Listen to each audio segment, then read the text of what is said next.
Hello दोस्तों, स्वागत है आपका हमारा यूट्यूब चैनल ज़मीन की सच्चाई में। दोस्तों, अगर आपकी ज़मीन या फिर खेत हो या फिर छोटा सा प्लॉट हो, उसके ज़मीन के नीचे से कोई गैस का पाइपलाइन जा रहा है या फिर आपके घर घर के या फिर किसी आप कोई या फिर खेत में कोई बिजली का खंभा लगा देता है, तो उस वक्त आपको क्या करना चाहिए? क्या इससे आपको नुकसान है या फिर आपको फ़ायदा है? इसी के बारे में आज हम जानेंगे। अगर आप इसे हटवाना चाहते हैं तो आप मुझे कमेंट बॉक्स में मैसेज ज़रूर कीजिएगा, क्योंकि अगली वीडियो में मैं ज़रूर बताऊंगा कि इसे हटाया कैसे जा सकता है। फिलहाल आज हम ये जानेंगे कि इस परेशानी से आपको कैसे निपटना है और इससे कौन कौन से फ़ायदे हैं जो कि आप उनसे ले सकते हैं। अगर कोई गैस का लाइन अगर आपकी ज़मीन के नीचे जा रहा है या फिर बिजली का खंभा लगा हुआ है, तो इससे आप कैसे उसका फ़ायदा उठा सकते हैं। आप क्या फ़ायदा आपको मिल सकता है, कितने पैसे आपको मिल सकते हैं, उसके बारे में आज हम जानेंगे। ध्यान दीजिएगा, आज का हमारा टॉपिक क्या है। ज़मीन के नीचे गैस पाइपलाइन या ऊपर बिजली लाइन, पैसा मिलेगा या सिर्फ नुकसान? इसलिए पैसा मिलेगा या फिर सिर्फ नुकसान मिलेगा? जाहिर सी बात है दोस्तों, पैसा तो मिलेगा, लेकिन किन उनका क्या क्राइटेरिया है, किस हिसाब से मिलेगा वो अलग बात है। लेकिन इसमें नुकसान ज़्यादा है। कुछ पैसे के लिए आप नुकसान आपको ज़्यादा उठाना पड़ेगा। क्या है, ध्यान दीजिएगा। और हाँ, वीडियो को लाइक और चैनल को सब्सक्राइब जरूर कीजिएगा, क्योंकि ऐसा इन्फॉर्मेशन आपको हमारे अलावा कोई नहीं देगा। ध्यान दीजिएगा, पहला क्वेश्चन क्या है, ज़मीन में लाइन पाइपलाइन क्यों डाली जाती है? दोस्तों, ज़मीन के नीचे से पाइपलाइन या फिर पाइपलाइन क्यों डाली जाती है, ये सब क्यों होता है, इसके बारे में जानेंगे। पहले ध्यान दीजिए, भारत सरकार या फिर कंपनी बड़े प्रोजेक्ट के लिए ज़मीन के ऊपर बिजली लाइन या नीचे गैस पाइपलाइन डालती है। दोस्तों, क्या होता है कि जब भी सरकार या फिर कोई बड़ी कंपनी या कोई प्रोजेक्ट लाती है बड़ा, अपना रिफाइनरी का और रिफाइनरी का या फिर बिजली विभाग की तरफ से कुछ भी होता है, तो ज़मीन को हायर करती रहती है। जितने ज़मीन एरिया होते हैं वो लैंड परचेसिंग पर रहती है, लीज वगैरह में लेती है। क्या होता है, ध्यान दीजिए, इसके लिए कई बार ज़मीन अधिग्रहण में ही किया जाता। कई बार वो परचेसिंग नहीं करती है, ज़मीन को अपने हिस्से में नहीं लेती है, लेकिन बल्कि राइट ऑफ यूज़ उस वक्त के लिए यूज़ करने के लिए लिया जाता है। यानी ज़मीन आपकी रहती है, लेकिन उसका इस्तेमाल कंपनी भी कर सकती है। उसमें ये होता है, लैंड ऑफ यूज़ में क्या होता है, सॉरी, राइट ऑफ यूज़ में क्या होता है कि ज़मीन तो आपकी रहेगी, लेकिन उसका इस्तेमाल जो है, ज़्यादातर राइट्स जो है वो हो जाएंगे कंपनी के। जो भी इस्तेमाल करना होगा कंपनी करेगी। अब उसमें बोलेगा तो कि आप भी कर सकते हैं, लेकिन उसमें यूज़ करने के लायक कुछ रहेगा नहीं। खेती बाड़ी वगैरह में तो हो जाता है, लेकिन घर वगैरह बनाएंगे तो आपको उतना हिस्सा छोड़ना ही होगा।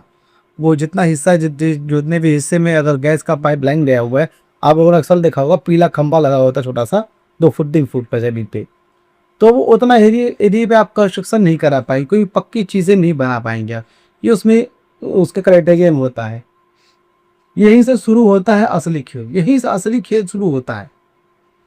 जो कंपनी चाहती है वो करवाती रहती है। अब ध्यान दीजिएगा, दूसरा क्या है, दूसरा है, क्या आपके मुआवजे कंपनसेशन मिलता है? क्या आपको कंपनसेशन मिल सकता है? कुछ कुछ मुआवजा मिलता है, ज़्यादा मिलता है, मोटा मिलता है, छोटा मिलता है। और नुकसान क्या होता है, ध्यान दीजिएगा।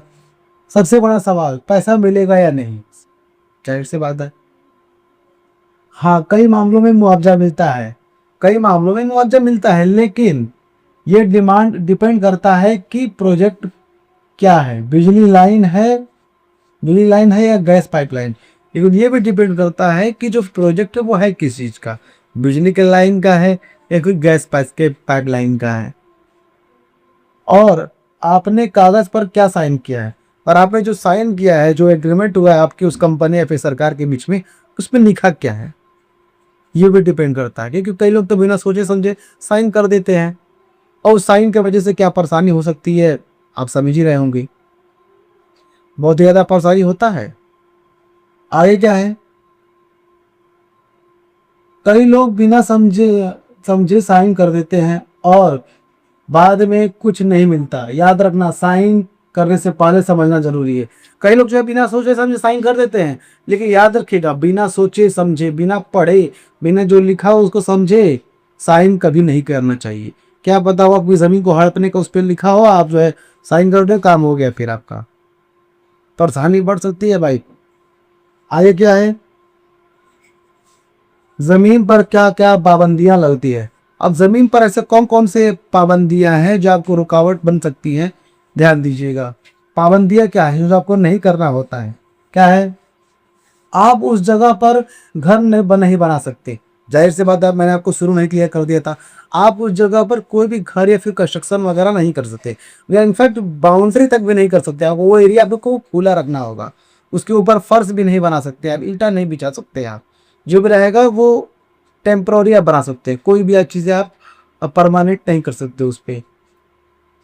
गहरी खुदाई नहीं कर सकते, गहरी खुदाई नहीं कर सकते क्योंकि 4-5 फीट नीचे तो कहना है पाइपलाइन नहीं होता है, उनका पाइपलाइन फटने का नुकसान होता है।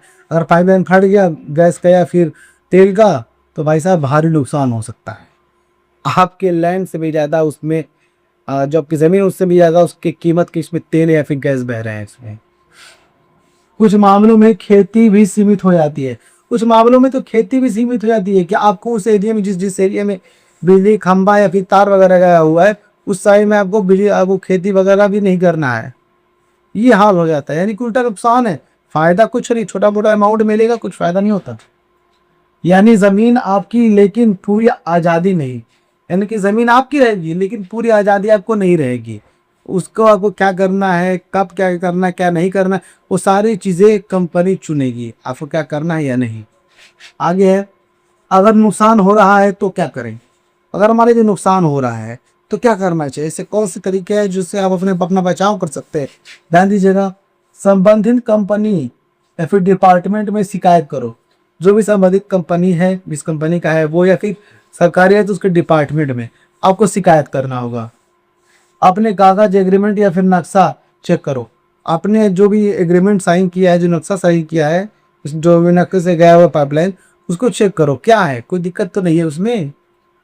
ज़रूरत पड़े तो वकील की सलाह लो, ज़रूरत पड़े तो वकील की सलाह लीजिए, क्योंकि वकील ही कानून जानता है, वकील ही समझाएगा उन कंपनियों को उनकी औकात क्या है, वो वकील ही बताएगा। मुआवजे के लिए आवेदन करो। अगर मुआवजा नहीं मिला तो आवेदन करो मोटी रकम के लिए, जो कि सालों साल, हर 5 साल, हर 10 साल पे उसको चेंज करना होगा।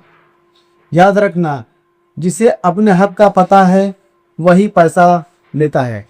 याद रखिएगा, जिसको अपने हक का पता है, जो लड़ना जानता है, लाठी डंडे से नहीं, कानूनी भाषा से, जो लड़ना जानता है वही अपने हक का पैसा, अपने हक की चीज़ें ले सकता है। और ना आप तो हाथ पे हाथ धरे रह जाएंगे, आपका काम कोई नहीं होगा। और याद रखिएगा दोस्तों, बिजली खंभा या फिर कोई गैस का पाइपलाइन या फिर कोई तेल का पाइपलाइन अगर चला जाएगा आपके ज़मीन के नीचे से या ऊपर से, तो उल्टा नुकसान है, फ़ायदा कुछ होने वाला नहीं है। और वो परमानेंट और पूरी ज़िंदगी रह जाएगा वैसा, और फ़ायदा कुछ नहीं होने वाला है। याद रखिएगा, उसको उखाड़ के फेंकना ही बेहतर है। अगर आप लगवाने वाले सोच रहे हैं, लगवा के कोई फ़ायदा नहीं है। दोस्तों, आपको ये वीडियो कैसा लगा? और हाँ, याद रखिएगा, अगर इससे आप रिलेट करते हैं, कोई भी दिक्कत आ रही है आपको डरने की जरूरत नहीं है। सीधा है कि वकील से मिलना है। वो वकील जो इन मामलों में डील करता हो, इनको पता हो कि ऐसे मामले में कैसे निपटा जा सकता है, उसे मिल करके जो परेशानी है आप उसको बताइए। जिस हिसाब से वो कहता है उसके हिसाब से आप आगे डील करते रहिएगा। दोस्तों, आपको ये वीडियो कैसा लगा? अगर आपको ये वीडियो अच्छा लगा तो वीडियो को लाइक कीजिए, चैनल को सब्सक्राइब कीजिए और इस वीडियो को ज़्यादा से ज़्यादा लोगों तक शेयर भी कीजिए, ताकि सभी लोगों को यह बातें पता चल सके। गैस पाइपलाइन अगर लगवा रहे हैं तो पैसा मिलता है, फ्री में नहीं होता है, क्योंकि वो लगा रहा है आपकी ज़मीन के नीचे से, तो आपकी चीज़ें आपको पैसा मिलना चाहिए। दोस्तों, आपको कोई भी दिक्कत हो, कोई परेशानी हो, आप मुझे कमेंट बॉक्स में मैसेज कर सकते हैं, या फिर इन चीज़ों को आप उखाड़ के फेंकवाना चाहते हैं तब भी आप मुझे कमेंट बॉक्स में मैसेज जरूर कीजिएगा। तो फिर मिलेंगे दोस्तों किसी नए वीडियो में, किसी नए टॉपिक की तरफ। तब तक हमें दीजिए इजाज़त। जय हिंद दोस्तों।